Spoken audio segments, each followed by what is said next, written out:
Buenas noches, mi nombre es Mayra Flores y en nombre del Concitec les doy la bienvenida a Perú Conciencia, la Feria Científica del Perú.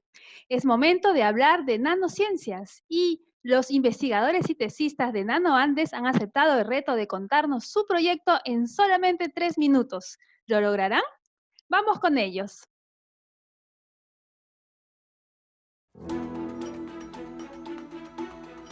Incluso antes de la pandemia que vivimos hoy, nuestro planeta ha sido azotado por muchas otras enfermedades que han provocado la muerte de millones de personas y que hasta la fecha aún no tienen una cura. Las enfermedades cardiovasculares, por ejemplo, representan por sí solas el 30% de todas las causas de muertes en todo el mundo. De hecho, han tenido un crecimiento progresivo, considerando que solo en el 2016, 18 millones de personas fallecieron producto de estas enfermedades. Estas patologías afectan al sistema cardiovascular, alterando de forma irreversible tanto la morfología como la función del corazón y los vasos sanguíneos. Los péptidos son moléculas formadas por aminoácidos, pero que son más pequeños y poseen una menor masa que una proteína. Uno de ellos corresponde a la angiotensina 1,9, que actúa a través del receptor AT2R para generar diferentes efectos cardioprotectores. Sin embargo, las limitantes de este péptido es que posee una baja estabilidad en circulación y una baja selectividad por tejido cardíaco. Una de las formas para enfrentar estas limitantes es con el uso de nanopartículas como los liposomas, que pueden proteger y mejorar la estabilidad de la angiotensina 1,9 en la circulación. Para obtener este nanosistema, nuestro principal objetivo fue encapsular la angiotensina 1,9 al interior de los liposomas y posteriormente unir sobre su superficie unas pequeñas estructuras de oro llamadas clúster. Finalmente, se agregó otro péptido a la superficie de la nanopartícula conocido como IMTP, el cual aumenta la selectividad por el tejido cardíaco. El tamaño de esta nanopartícula es de aproximadamente 110 nanómetros, un tamaño muy similar, por ejemplo, al de una partícula de VIH. Cuando la nanopartícula es irradiada con luz infrarroja, ocurre un fenómeno conocido como efecto plasmón de superficie, donde los electrones en la superficie del oro comienzan a moverse colectivamente al interactuar con la luz, y parte de la energía que es absorbida se libera en forma de calor localizado, permitiendo así la liberación de la angiotensina 1,9 desde el interior de los liposomas. Cuando se analizaron estas nanopartículas por microscopía electrónica, pudimos observar que aquellos liposomas con oro poseen un borde con mayor contraste, lo cual sugiere la presencia de los clústeres de oro en la superficie. El sistema Langendorf es un modelo ex vivo que utiliza un corazón de rata para poder estudiar la función cardíaca, y sobre el cual administramos la angiotensina liberada para evaluar su actividad biológica después de la irradiación, lo que resultó en un aumento de la función cardíaca en aproximadamente un 12%. Finalmente se utilizó una molécula fluorescente para marcar las nanopartículas y observamos una mayor señal de fluorescencia en aquel corazón tratado con la nanopartícula que contiene el péptido IMTP, sugiriendo así una mayor acumulación. Como conclusión de este trabajo, hemos logrado diseñar un nanosistema con la capacidad de llegar selectivamente a tejido cardíaco.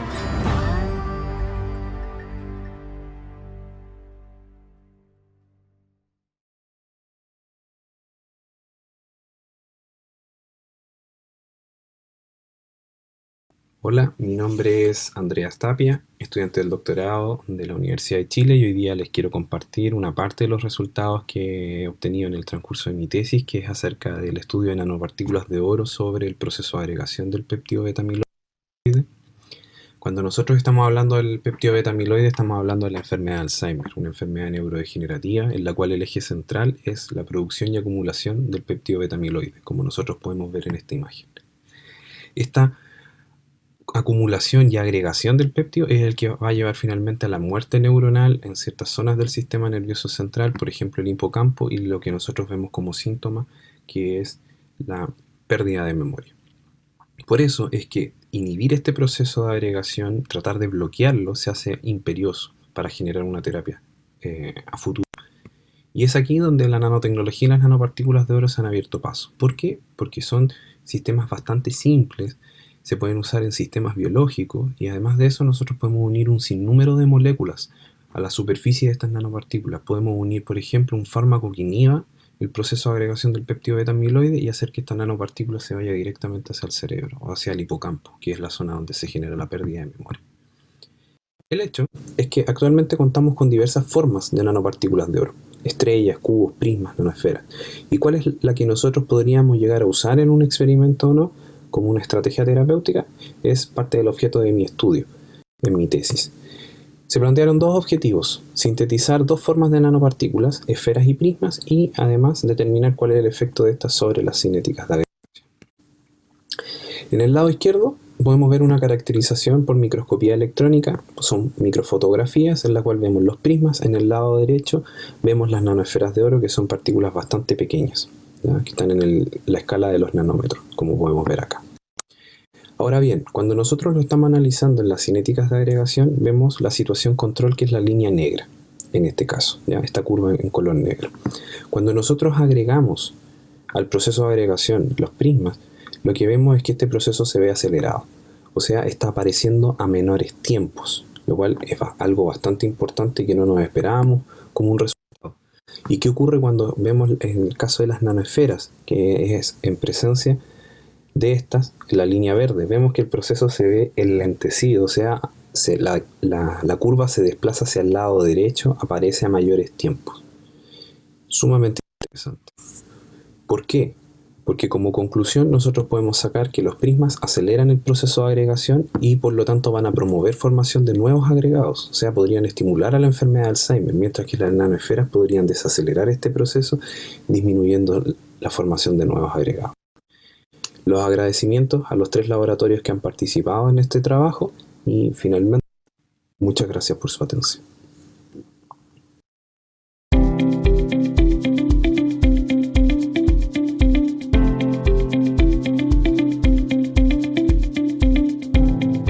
Si menciono elementos como el litio, el silicio o el vanadio, ustedes podrían pensar en discos duros, paneles solares o baterías. En la actualidad se intentan reemplazar estos 3 elementos con otros conocidos como perovskitas. De hecho existe una gran variedad, pero en mi investigación yo me centré en la ferrita de bismuto y en la cromita de itrio. Específicamente estudié 3 arreglos antiferromagnéticos para la cromita de itrio y 2 para la ferrita de bismuto. Un punto importante de mi investigación fue determinar el gap de energía de cada material, es decir, la diferencia entre la parte superior de la banda de valencia y la parte inferior de la banda de conducción. Es importante porque un gap muy grande indica un aislante y un gap muy pequeño indica un conductor. Y lo más útil para una posible aplicación práctica sería un semiconductor, es decir, un gap de tamaño adecuado que permita el paso de electrones de una banda a otra en ciertas circunstancias. Para estudiar los materiales utilicé una técnica de simulación computacional basada en la teoría del funcional de la densidad, es decir, solucionar la ecuación de Schrödinger aplicando algunas aproximaciones para facilitar su cálculo. Por ejemplo, la manera en la que los electrones perciben al núcleo mediante la aproximación de Bohr-Oppenheimer, o la manera en la que los electrones se perciben entre sí mediante los teoremas de Heisenberg y Cohen.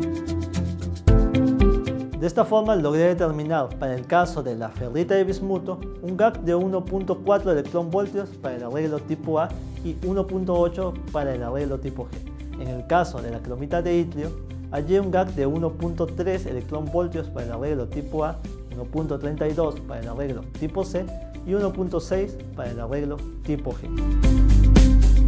Procesando con más detalle los resultados, determiné que son los electrones de cromo los de mayor densidad en los límites de las bandas en el caso de la cromita de itrio. En el caso de la ferrita de bismuto son los electrones de oxígeno en la banda de valencia y los electrones de hierro en la banda de conducción.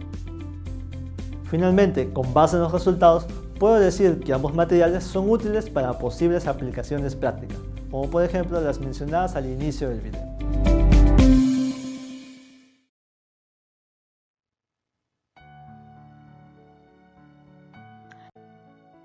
Buenas tardes, el título del trabajo que voy a presentar es Cuantificación de plata en nanopartículas de plata obtenidas por síntesis verde. Este trabajo se realizó en la Escuela Profesional de Química en la Universidad Nacional de San Antonio Abad del Cusco. En este trabajo se utilizaron extractos de 4 plantas de la región del Cusco para obtener nanopartículas de plata, las cuales fueron cuantificadas por 2 técnicas espectroscópicas, como son la espectroscopía de absorción atómica y la fluorescencia de rayos X.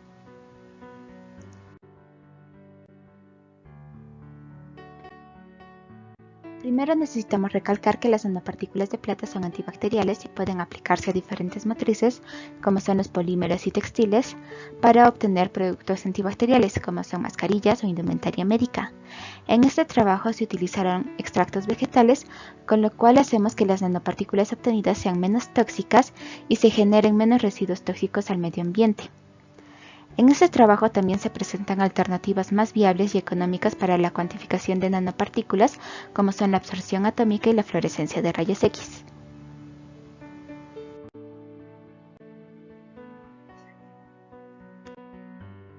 El primer paso con el que se empezó este trabajo fue la preparación de los extractos vegetales y utilizando nitrato de plata como precursor pudimos sintetizar las nanopartículas de plata, las cuales presentan una coloración amarilla típica de nanopartículas de plata. Luego caracterizamos las nanopartículas por espectroscopía UV visible, el cual proporcionó una gráfica como la que se ve en la figura, donde los plasmones superficiales alrededor de 400 nanómetros son característicos de las nanopartículas de plata. En la espectroscopía de absorción atómica obtuvimos una gráfica donde pudimos hallar la concentración de plata total en miligramos por litro. Por otro lado, por fluorescencia de rayos X obtuvimos una gráfica donde se podía ver los picos de absorción característicos de la plata metálica y la plata iónica. Sin embargo, para este trabajo solo utilizamos los datos de porcentaje de plata total que nos proporciona el equipo para poder comparar los resultados con los resultados proporcionados por la absorción atómica. Así pudimos hallar la cantidad de plata en miligramos que había en las muestras y obtuvimos los datos que se muestran en el cuadro. Teóricamente, la cantidad de plata que debería haber en las nanopartículas es de 53,93 miligramos. Utilizamos este dato para hallar el porcentaje de rendimiento, el cual no superó el 20% en todas las muestras. Si hablamos de reducción de plata para la formación de las nanopartículas, los extractos que presentaron mejores resultados fueron los de Matico y Punasalvia.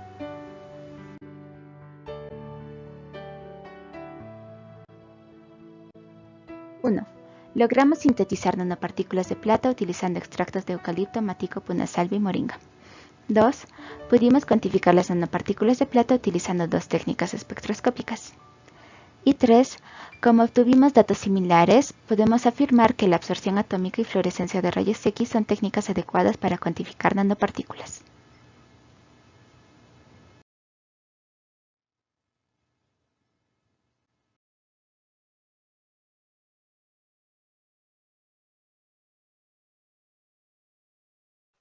Cuando realizamos investigaciones con grandes sistemas de partículas o moléculas, generalmente los caracterizamos estadísticamente. Algunas desventajas de este tipo de caracterización es que no podemos conocer a profundidad el funcionamiento de cada partícula, las interacciones que se puedan establecer entre ellas o simplemente su comportamiento al desviarlas de su trayectoria establecida. Por tanto, el estudio de micro y nanopartículas individuales es de gran interés actual, ya que permite ir más allá de la caracterización estadística que ha sido tradicional en la ciencia y tecnología. Entonces, ¿cómo podemos realizar un estudio de partículas individuales?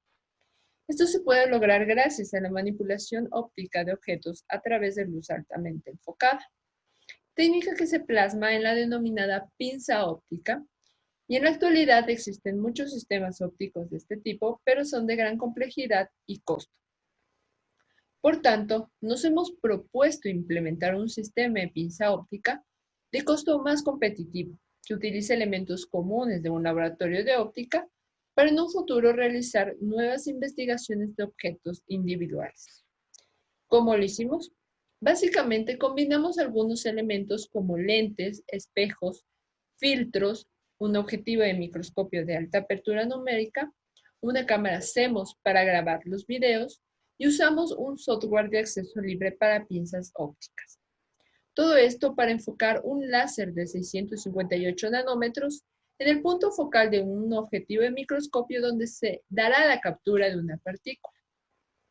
Después de implementar esta pinza, la pusimos en uso capturando y desplazando micropartículas de poliestileno como podemos observar aquí, donde la partícula capturada se desplaza en el plano XY por acción de la pinza, acercándose a tres partículas de referencia que se encuentran fijas. ya que la distancia entre ellas se mantiene constante a medida que la partícula capturada se desplaza. Con esto podemos concluir que nuestra pinza es capaz de capturar y manipular micropartículas con una potencia máxima de láser de 17.7 milivatios. Esto también nos da pauta para pensar que podemos pronto manipular partículas de tamaño submicrométrico, inclusive de tamaño nanométrico. Eso está en proceso todavía porque la manipulación de partículas de tamaño nanométrico tiene la dificultad adicional de que la detección óptica del proceso es un poco más compleja. Deberíamos posiblemente usar partículas fluorescentes o de otro tipo, que permitan una detección más fácil.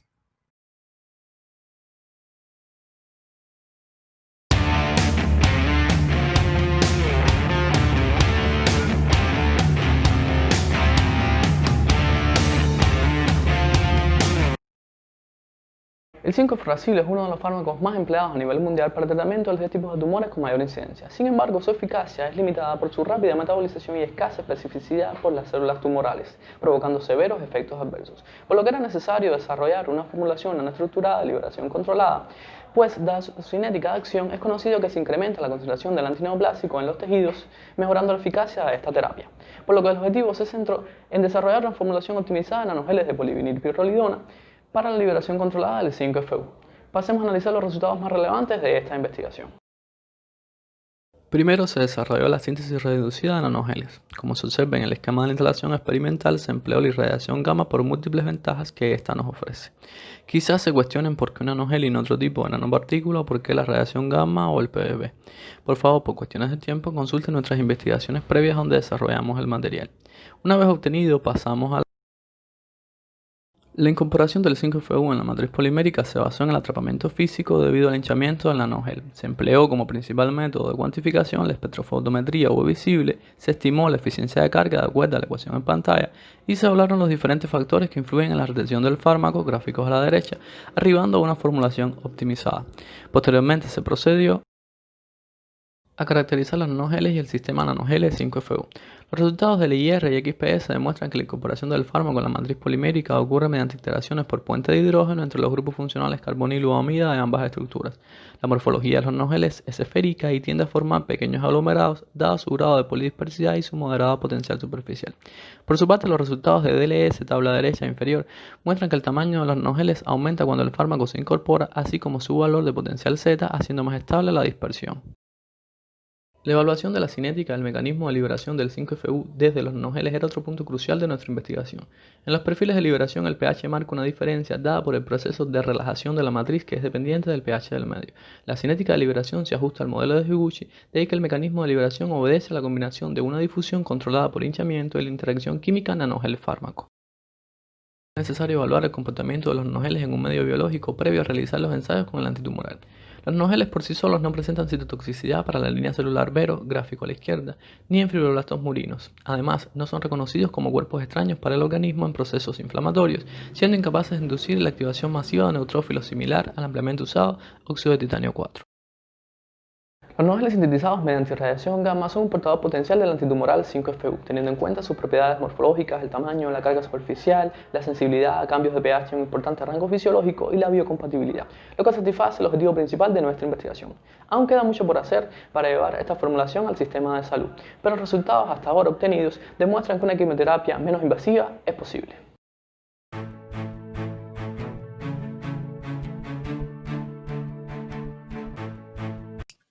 Mi nombre es José Pacheco y hoy vengo a presentarles mi trabajo de investigación titulado Nanoencapsulación por gelificación iónica de polifenoles a partir de residuos de alcachofas y enares culimos asistidas por ultrasonido. A nivel mundial se producen 400 millones de toneladas de alcachofa, de las cuales el 85% de estas se descarta, trayendo consigo problemas ambientales y pudiendo ocasionar problemas en la salud humana. Esto genera una oportunidad, ya que estos tallos y brácteas contienen grandes cantidades de polifenoles, los cuales tienen una relación favorable en la prevención de enfermedades. Sin embargo, estos compuestos son muy susceptibles a la temperatura, oxígeno y luz. Y su sabor es muy amargo y astringente, lo cual hace que la nanoencapsulación sea un método eficaz para la solución de sus problemas. El trabajo de investigación tuvo dos etapas, una extracción asistida por ultrasonido y una nanoencapsulación por gelificación iónica. Se utilizaron dos diseños experimentales, un diseño compuesto central y un diseño factorial fraccional. En la tabla 1 y 2 podemos observar los factores y niveles propuestos para cada experimento. En la tabla 3 y 4 se pueden observar los diferentes experimentos y los resultados de la extracción asistida por ultrasonido y la nanoencapsulación por gelificación iónica. En la tabla 5 se puede observar el análisis de varianza ANOVA con un alto nivel de significancia y con un coeficiente de determinación mayor a 0,92 en todos los casos, y al igual que la nanoencapsulación. Se pueden observar acá los gráficos de superficie en respuesta.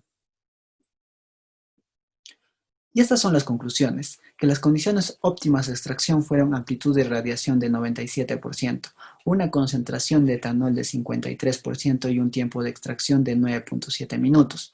En estas condiciones pudimos obtener 25.13 miligramos de equivalente de ácido gálico por gramo para el contenido total de polifenoles, 39,79 milimoles de trolos equivalente para DPPH y 39,98 milimoles de trolos equivalente para ABTS. En la nanoencapsulación, la concentración de quitosano fue de 0,28%, la concentración de TPP a 0,29%, relación de quitosano-TPP fue de 5:1, el pH fue de 4,9 y el tiempo de sonicación fue de 4.79 minutos. Para estas condiciones se obtuvo 69,9% de eficiencia de encapsulación. Y las características físicas y fisicoquímicas, el tamaño de partícula fue de 72.3 nanómetros a 460 nanómetros y una polidispersidad de 0,4 y un potencial Z de más 15.73 milivoltios. Eso sería todo, muchas gracias. Hola, mi nombre es Alejandra Castañeda, soy becaria doctoral de la Universidad de Buenos Aires y les voy a contar el trabajo que realicé en una estancia en el Centro de Investigaciones de Materiales Avanzados CIMA Unidad Monterrey. El título es Uso de nanoemulsiones como plantilla coloidal para la encapsulación de compuestos antivirales de amplio espectro. Las fiebres hemorrágicas son enfermedades zoonóticas que se encuentran ampliamente distribuidas en todo el mundo. Son enfermedades emergentes porque fueron controladas pero han resurgido nuevos brotes y esto se debe a que el agente causal, las partículas virales, tienen gran capacidad mutagénica, lo que hace que tengan farmacoresistencia a los tratamientos convencionales. Los tratamientos convencionales a su vez tienen una baja biodisponibilidad y todo esto hace que exista poco interés farmacéutico en el desarrollo de nuevos medicamentos. Lo que proponemos es usar antivirales de amplio espectro, que son antivirales que tienen como objetivo un target celular, para los cuales hemos elegido al ácido micofenólico y a la curcumina, que son compuestos que tienen baja solubilidad en agua y que han sido aprobados por la FDA para su tratamiento. Y por otro lado, proponemos realizar nanopartículas poliméricas para mejorar la biodisponibilidad de estos compuestos.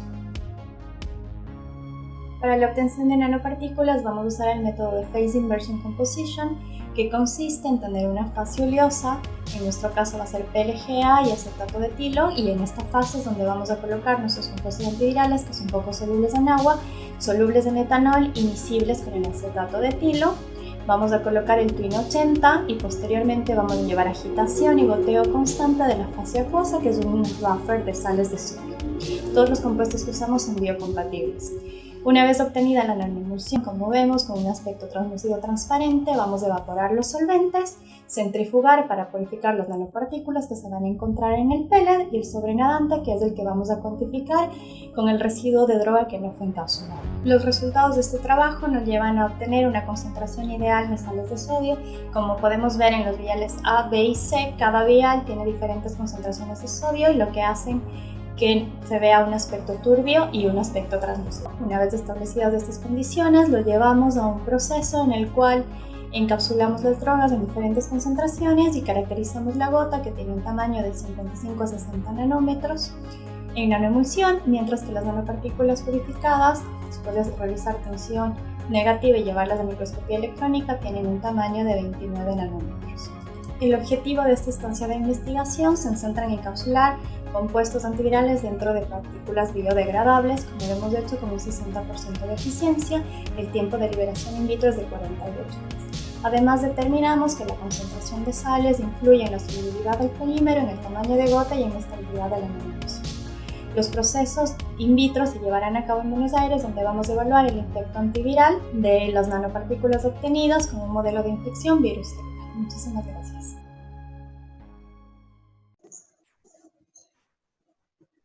Hola, mi nombre es Gabriela Montes de Oca y les vengo a explicar parte de los resultados de mi investigación sobre los efectos de las nanopartículas de plata sobre la biomasa y la composición de las comunidades microbianas de un suelo semiárido con y sin la adición de enmiendas orgánicas o compost. Actualmente las nanopartículas de plata son muy utilizadas en diversos productos comerciales y son empleadas en áreas como biomédica, en el ambiente, en agricultura, entre otros. Es debido a este uso extensivo que las nanopartículas de plata pueden ingresar al medio ambiente, incluido el aire, el suelo y el agua, a través de cualquiera de sus fases de producción. Lo anterior plantea una preocupación acerca del posible impacto negativo que puedan tener esas nanopartículas sobre los microorganismos del suelo. Debido a lo anterior, el objetivo de esta investigación fue evaluar el efecto de diferentes concentraciones ambientalmente relevantes de nanopartículas de plata sobre la comunidad microbiana de un suelo semiárido con y sin la adición de enmiendas orgánicas o compost. Esto para contestar a la pregunta si los cambios físico-químicos y microbianos del suelo asociados con la aplicación de compost pueden influir en la toxicidad de las nanopartículas sobre las comunidades microbianas.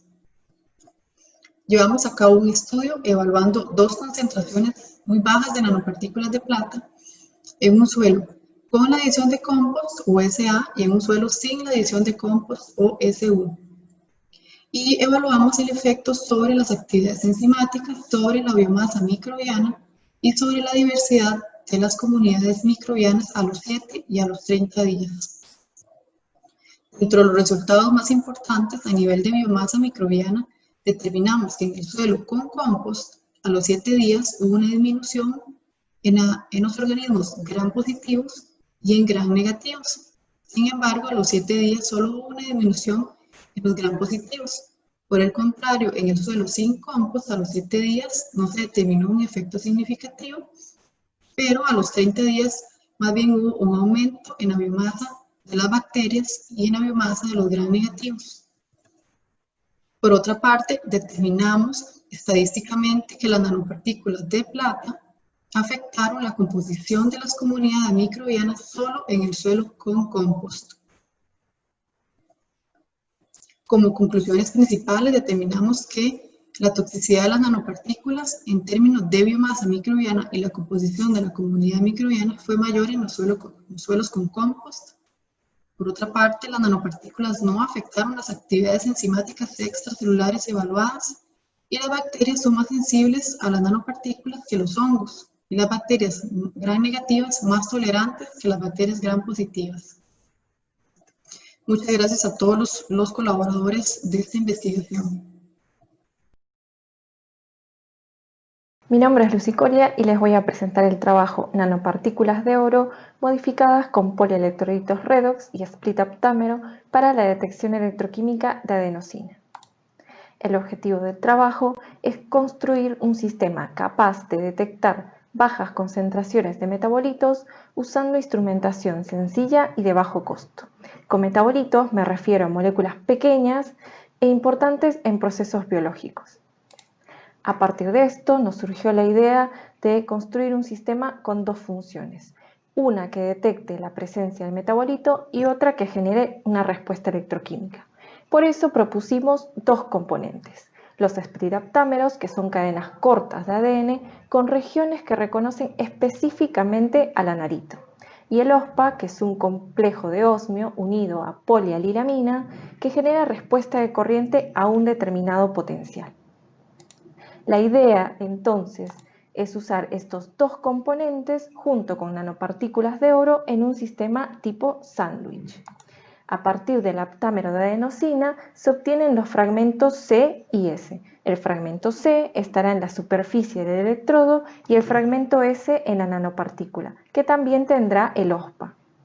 Así, únicamente en presencia de adenosina, los fragmentos C y S se conectan y haciendo un barrido de potencial puede verse la señal del osmio.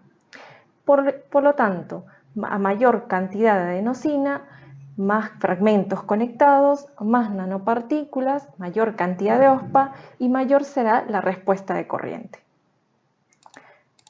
Optimizamos el sistema respecto de la concentración del fragmento S, de la respuesta inespecífica del electrodo y del tiempo de incubación.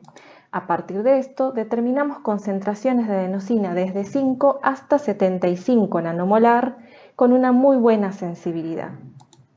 De las medidas realizadas, encontramos que cada nanopartícula presenta múltiples sitios de enlace y más de 30.000 átomos de osmio, lo que aumentó la sensibilidad de nuestro sistema. La selectividad se comparó frente a 2D-guanosina y la respuesta de corriente fue mucho menor que con adenosina. Además, usamos un sistema descartable de electrodos que necesita muy poco volumen de muestra, lo que hace que sea de fácil manipulación y barato. Como conclusión, pudimos detectar concentraciones de adenosina entre 5 y 75 nanomolar. El sistema presenta alta sensibilidad y selectividad, además de ser descartable y de bajo costo. Y lo más importante es que puede ser escalable y adaptado a otro tipo de metabolitos. Para más detalles les dejo mi contacto y el código QR al artículo publicado, y los agradecimientos a las instituciones que financiaron esta investigación. Mi nombre es Iskra Zambrano y hoy les voy a presentar mi proyecto de titulación, tunelaje a través de una barrera de spin en moléculas quirales.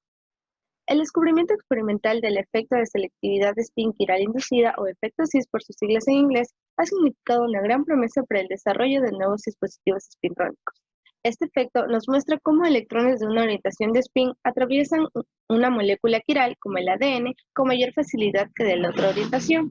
Esto ha llevado a una carrera para explicar este fenómeno desde el punto de vista teórico, ya que este tipo de sistemas tiene una interacción spin-órbita muy baja, la cual ocasiona que el spin de ciertos electrones rote y se produzca selectividad o polarización de spin.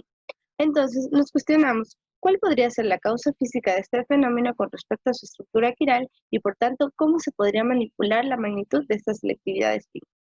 Para ello, derivamos un modelo analítico para una molécula de ADN, utilizando este hamiltoniano, el cual es una matriz que describe cómo se mueven los electrones para cada spin en este sistema, basados en este experimento y tomando en cuenta contribuciones en una sola hebra, como se muestra en la siguiente imagen. Además, el parámetro spin-órbita toma en cuenta la estructura geométrica del ADN. Se detalla un escenario en el que se inyecta electrones desde un donador, los cuales tienen una energía incidente menor que el potencial generado en la molécula. Estos electrones interactúan con la barrera de potencial en la cual está activa la interacción spin-órbita, y finalmente una parte de ellos es receptada por el aceptador. Estos serán los electrones transmitidos. Los electrones correspondientes a cada spin tendrán una determinada amplitud de onda, la cual es calculada y usada para calcular la polarización de la siguiente manera. Estas son las imágenes más relevantes de nuestro trabajo utilizando estos parámetros, en donde la polarización depende de la magnitud de la velocidad correspondiente a la interacción y la anchura de la barrera que corresponde al tamaño del ADN. Estas imágenes de polarización son en diferentes regímenes de la barrera, con energía incidente cerca de la altura de la barrera y al fondo de la misma. En la primera imagen se observa una magnitud de polarización alta. Si nos ubicamos en este valor de alfa que corresponde al rango normal del ADN, existe una selectividad del 20%, el cual es un valor significativo. Sin embargo, a medida que la energía se acerca al fondo de la barrera, la polarización disminuye como se observa en la segunda imagen. También podemos observar que con la energía muy por debajo de la barrera existe un efecto de oscilación, ya que cuando se tiene un valor fijo de interacción spin-órbita, la polarización aumenta y disminuye al variar el valor de A. Esto abre la posibilidad de realizar deformaciones mecánicas en el ADN para obtener la magnitud de polarización deseada, ya sea alta o media. Gracias a estas observaciones, concluimos que nuestro modelo analítico explica de una manera sencilla la selectividad de spin en moléculas de ADN. Quiero agradecer al doctor Ernesto Medina y a la doctora Solmar Varela, quienes fueron mis tutores en este trabajo. Gracias. Y esta serie de videos fue el concurso de Nanociencias en 3 minutos que ha sido organizada por la red Nano Andes. Así que muchísimas gracias a Nano Andes por habernos contado nanociencias en 3 minutos. Y quiero invitarlos a que visiten los stands de Perú Conciencia. Tenemos 63 stands de las principales instituciones de investigación del Perú y de los países invitados. Y también tenemos más de 80 proyectos del concurso nacional de los escolares, Eureka. Son proyectos de ciencia y tecnología de todo el país. Ellos están compitiendo por el ganador nacional. Así que tenemos mucho todavía por visitar en esta feria y mañana los esperamos nuevamente a partir de las 9 de la mañana en este auditorio. Tendremos mañana la presentación del primer número de la revista de divulgación científica, Libros y Ciencia, y una segunda parte de Nanociencias en 3 minutos, nuevamente a las 8 de la noche. Así que nos despedimos por el día de hoy, nos esperamos mañana a las 9.